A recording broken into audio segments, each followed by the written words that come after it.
ମଧ୍ୟ ଭାରତରେ ଇନ୍ଦ୍ରଦ୍ୟୁମ୍ନ ନାମକ ରାଜା ରାଜୁତି କରୁଥିଲେ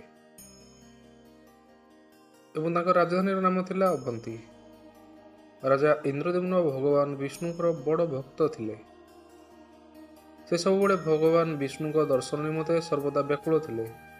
ଦିନକର କଥା, ଜଣେ ଋଷି ଭ୍ରମଣ କରି ରାଜା ଇନ୍ଦ୍ରଦ୍ୟୁମ୍ନଙ୍କର ମହଲରେ ପହଞ୍ଚିଲେ ଏବଂ କହିଲେ, ରାଜନ, ଆପଣଙ୍କର ବିଷ୍ଣୁଙ୍କ ପ୍ରତି ଥିବା ଭକ୍ତି ଏବଂ ଭଲ ପାଇବାରେ ମୁଁ ଅତ୍ୟନ୍ତ ଖୁସି।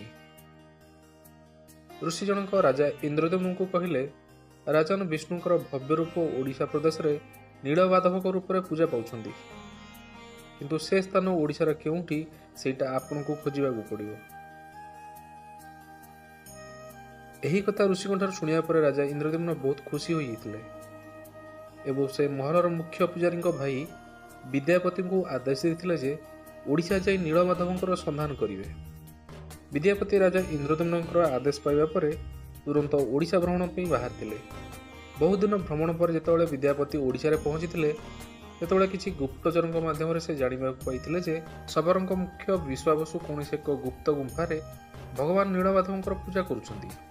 ଏହି କଥା ଶୁଣିବା ପରେ ବିଦ୍ୟାପତି ଶବର ମୁଖ୍ୟ ବିଶ୍ୱାବସୁଙ୍କୁ ଅନୁରୋଧ କଲେ କି ତାଙ୍କୁ ସେ ନୀଳମାଧବଙ୍କ ପୂଜା ପାଉଥିବା ସ୍ଥାନ ଦେଖିବା ପାଇଁ, କିନ୍ତୁ ଶବର ରାଜା ବିଶ୍ୱାବସୁ ବିଦ୍ୟାପତିଙ୍କୁ ସେହି ସ୍ଥାନ ଦେଖିବା ପାଇଁ ମନା କରିଦେଇଥିଲେ।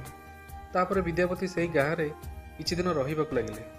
ତା ମଧ୍ୟରେ ବିଦ୍ୟାପତିଙ୍କୁ ଶବର ରାଜାଙ୍କ ଝିଅ ଲଳିତାଙ୍କ ସହ ପ୍ରେମ ହୋଇଯାଇଥିଲା ଏବଂ ଦୁଇ ଜଣଙ୍କର ମଧ୍ୟ ବିବାହ ହୋଇଯାଇଥିଲା। ବାହାଘରର କିଛି ଦିନ ପରେ ବିଦ୍ୟାପତି ଲଳିତାଙ୍କୁ କହିଥିଲେ ଯେ ନୀଳମାଧବଙ୍କର ଦର୍ଶନ ପାଇଁ ଚାହାନ୍ତି ଏବଂ ସେ ତାଙ୍କର ପିତାଙ୍କୁ ଅନୁମତି ପାଇଁ କହିଥିଲେ। ଶେଷରେ ଝିଅର ଜିଦି ପାଇଁ ଶବର ରାଜା ମାନିଥିଲେ ନୀଳମାଧବଙ୍କର ଦର୍ଶନ ପାଇଁ, କିନ୍ତୁ ତାଙ୍କର ଗୋଟିଏ ସର୍ତ୍ତ ଥିଲା। ସର୍ତ୍ତ ଏଇଆ ଥିଲା ଯେ ବିଦ୍ୟାପତିଙ୍କର ଆଖିରେ କଳାପଟି ଲଗାଯାଇ ଦର୍ଶନ ପାଇଁ ନିଆଯିବ। କିନ୍ତୁ ବିଦ୍ୟାପତି ବହୁତ ଚାଲାକ ଥିଲେ ଏବଂ ସେ ନିଜ ସହିତ କିଛି ସୋରିଷ ନେଇଯାଇଥିଲେ। ସେହି ଗୁପ୍ତ ରାସ୍ତାରେ ଯିବା ସମୟରେ ସେହି ରାସ୍ତାରେ ସୋରିଷ ବୁଣି ବୁଣି ଯାଇଥିଲେ। ଗୁପ୍ତ ଗୁମ୍ଫାରେ ଯେତେବେଳେ ବିଦ୍ୟାପତି ପହଞ୍ଚିଥିଲେ, ସେତେବେଳେ ବିଶ୍ୱାବସୁ ବିଦ୍ୟାପତିଙ୍କ ଆଖିରୁ କଳାପଟି ବାହାର କରିଥିଲେ। ଯେତେବେଳେ ବିଦ୍ୟାପତି ନୀଳମାଧବଙ୍କର ଭବ୍ୟ ରୂପ ଦେଖିଥିଲେ, ସେ କିଛି ସମୟ ଅବାକ ହୋଇଯାଇଥିଲେ। ଗୁପ୍ତ ଗୁମ୍ଫାରୁ ଆସି ବିଦ୍ୟାପତି ରାଜାଙ୍କୁ ନୀଳମାଧବଙ୍କର ଭବ୍ୟ ରୂପ ବିଷୟରେ କହିଥିଲେ ଏବଂ ରାଜା ମଧ୍ୟ ତାଙ୍କର ପ୍ରିୟ ଠାକୁରଙ୍କ ଦର୍ଶନ ପାଇଁ ବାହାରି ପଡ଼ିଥିଲେ।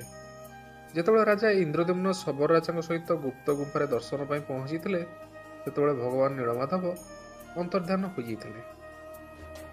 ରାଜା ଇନ୍ଦ୍ରଦ୍ୟୁମ୍ନ ନିରାଶ ହୋଇ ନିଜ ରାଜ୍ୟକୁ ଫେରି ଯାଇଥିଲେ। ସେହି ରାତିରେ ରାଜା ଇନ୍ଦ୍ରଦ୍ୟୁମ୍ନଙ୍କୁ ସ୍ୱପ୍ନାଦେଶ ହୁଏ କି ଯେ ପୁରୀ ସମୁଦ୍ର ମଧ୍ୟରେ ଏକ ଦାରୁ ପାଣିରେ ଭାସୁଅଛି ଏବଂ ତାକୁ ପାଣିରୁ ଛାଣି ଆଣିବା ପାଇଁ। ସ୍ୱପ୍ନାଦେଶ ପାଇବା ପରେ ରାଜା ଇନ୍ଦ୍ରଦ୍ୟୁମ୍ନ ପୁରୀ ସମୁଦ୍ର କୂଳରେ ପହଞ୍ଚି ସତକୁ ସତ ସେଠାରେ ଦାରୁ ଭାସୁଥିବାର ଦେଖିଲେ ଏବଂ ତାଙ୍କ ସେବକଙ୍କୁ ଆଦେଶ ଦେଇଥିଲେ ଦାରୁଙ୍କୁ କୂଳକୁ ଆଣିବାକୁ। କିନ୍ତୁ ସେବକଙ୍କ ଅନେକ ପରିଶ୍ରମ ପରେ ମଧ୍ୟ ଦାରୁ ସମୁଦ୍ର କୂଳକୁ ଆସିପାରିନଥିଲା। କେହି ବି ଦାରୁଙ୍କୁ ଉଠେଇ ପାରିନଥିଲେ। ଶେଷରେ ଶବର ରାଜା ବିଶ୍ୱାବସୁଙ୍କ ସାହାଯ୍ୟରେ ଦାରୁଙ୍କୁ ରାଜା ଇନ୍ଦ୍ରଦ୍ୟୁମ୍ନଙ୍କ ମହଲକୁ ଅଣାଯାଇଥିଲା।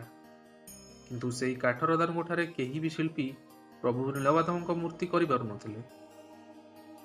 ଯେତେବେଳେ ଏହି କାମକୁ କେହି କରିପାରିନଥିଲେ, ସେତେବେଳେ ଦେବତାଙ୍କ ଶିଳ୍ପୀ ଶ୍ରୀ ବିଶ୍ୱକର୍ମା ଏକ ବୁଢ଼ା ବେଶରେ ଆସି ରାଜା ଇନ୍ଦ୍ରଦ୍ୟୁମ୍ନଙ୍କୁ କହିଥିଲେ ଏବଂ ଭରସା ଦେଇଥିଲେ ଯେ ସେ ଏହି ମୂର୍ତ୍ତିକୁ ତିଆରି କରିପାରିବେ,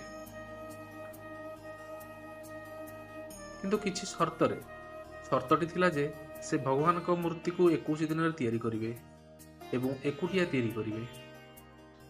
ତାଙ୍କୁ ଯେମିତି ଅନ୍ୟ କୌଣସି ଲୋକ ବାଧା ଦେବେ ନାହିଁ। ରାଜା ତୁରନ୍ତ ତାଙ୍କର କଥାକୁ ମାନି ନେଇଥିଲେ।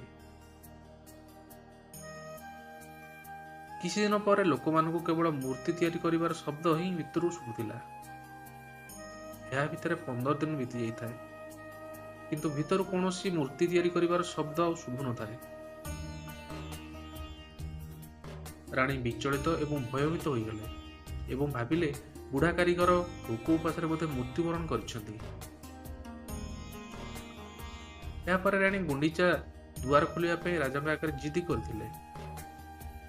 ରାଜା ଇନ୍ଦ୍ରଦ୍ୟୁମ୍ନଙ୍କ ଆଦେଶ କ୍ରମେ ସେହି ଦ୍ୱାରଟିକୁ ଖୋଲା ଯାଇଥିଲା, କିନ୍ତୁ ଆଶ୍ଚର୍ଯ୍ୟର କଥା, ବୁଢ଼ା କାରିଗରଟି ସେଠାରୁ କେଉଁଆଡ଼େ ଅନ୍ତର୍ଦ୍ଧାନ ହୋଇଯାଇଥିଲେ ଏବଂ ପଛରେ ଅଧା ତିଆରି 3ଟି ମୂର୍ତ୍ତି ଛାଡ଼ି ଯାଇଥିଲେ, ଯାହାକି ଆଜି ପ୍ରଭୁ ଜଗନ୍ନାଥ, ପ୍ରଭୁ ବଳଭଦ୍ର ଏବଂ ଭଉଣୀ ସୁଭଦ୍ରାଙ୍କ ନାମରେ ପୁରୀ ଶ୍ରୀମନ୍ଦିରରେ ପୂଜା ପାଉଛନ୍ତି।